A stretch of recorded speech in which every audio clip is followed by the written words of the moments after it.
My son found these in the street and said, "Mum, you'll want that for your collection."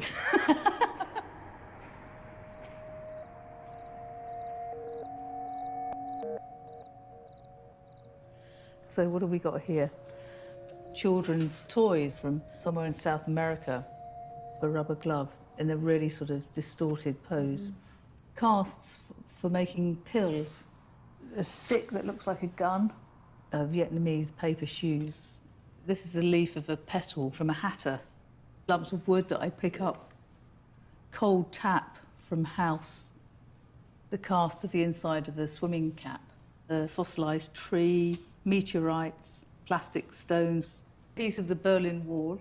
This is Peter Sellers' nose. A fossil that I collected with my dad. The inside of a milk bottle. And that's a small selection of my things. They're all just objects which I've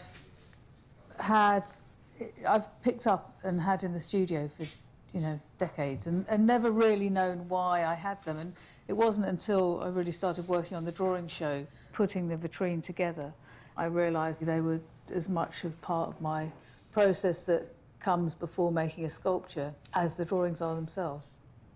And because I am a sculptor, I think in 3D, and I've always had, this terrible, way of collecting things, a magpie of just, stuff that I just can't throw away.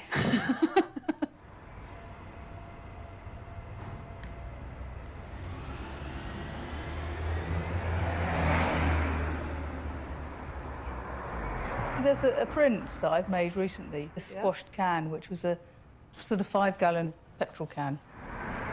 I picked that up in my first week when I was at Brighton, when I was a student, a long time ago. And I've just carried it around with me forever, not knowing what I was going to do with it. And I finally made this print with it. So, they have a reason. I don't necessarily know what the reason is when I first picked them up. I've wanted to do a drawing show for a number of years. In 1992, I went and lived in Berlin for a year and a half. It was the first time that I had a proper kind of drawing studio. Suddenly I was able to have a warm, light place that I could work in. And that was really when I started kind of drawing, where it became completely part of my sort of practice. We had this flat that had, it was like 5 interconnecting rooms, so you could see in these beautiful wooden floors, and you could open up these sort of French doors between the rooms and have these extraordinary parquet floors that just seemed to sort of go on forever. And I just became sort of fascinated by the symmetry of them, by the way in which they were worn, the way the light reflected on them. And, I just started drawing them. That was purely a Tipex on graph paper with ink. Quite intense, sitting over correction fluid for days on end. So it's basically about building up layers, so you can just keep adding and building up. And it's almost like casting a drawing. The drawings are very much a part of my thinking process. They're not studies necessarily. They're often a way, I use them as a way of worrying through a particular aspect of something that I'm doing, just kind of going through it and going through it and going through it.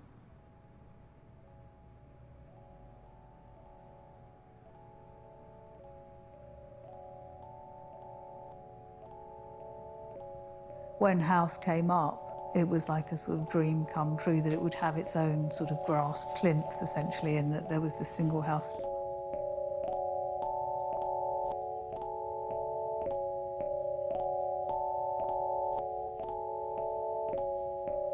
It was very sort of confrontational, the piece. It was up for actually a very sort of short period of time, and there was such a commotion about it, and then everybody felt that they had to have their say.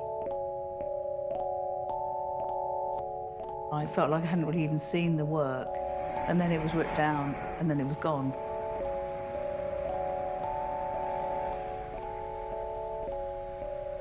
I'm a kind of born and bred Londoner, really, and it's my home. My father's family were from the East End, so I think I feel sort of rooted here. I've lived in Hackney, Tower Hamlets, 25 years or something. I mean, I miss a lot of the kind of junk shops and the rubbish that were around here. There were a lot of good scavenging places. And my studio was always littered with bits of old furniture and stuff. A lot of the furniture that I used was very much to do with my own family's history. My mother's and father's parents were both sort of working class, and they had, you know, very cheap post-war furniture. It's not meant to last, but it was always nice and colourful, and I kind of remember it. I wanted to sort of use and wanted to preserve the everyday and wanted to give authority to some of the more forgotten things, you know. Places inside wardrobes, places underneath beds. Stopping it in time and casting it in something solid.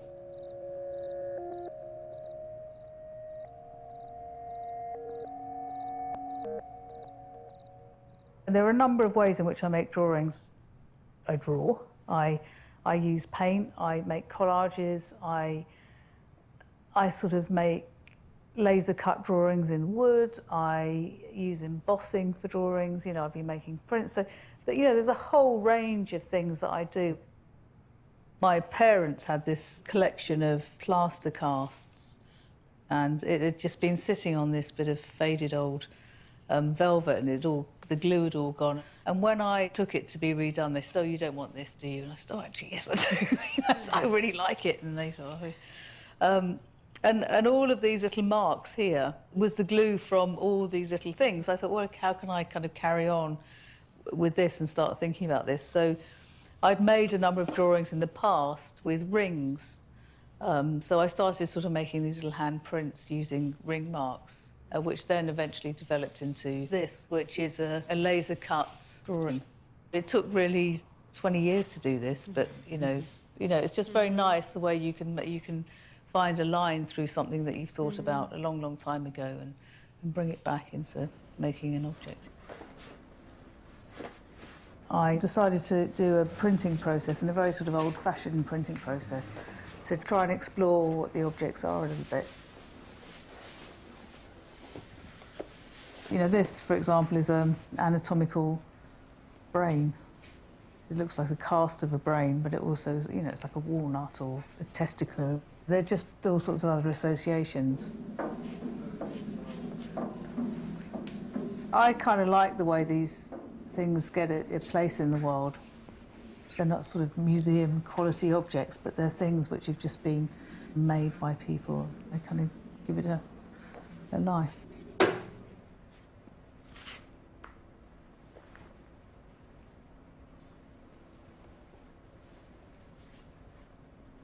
Yeah, yeah, perfect. Excellent. Good. That's pretty amazing, isn't it? First one, yeah, it is. On film.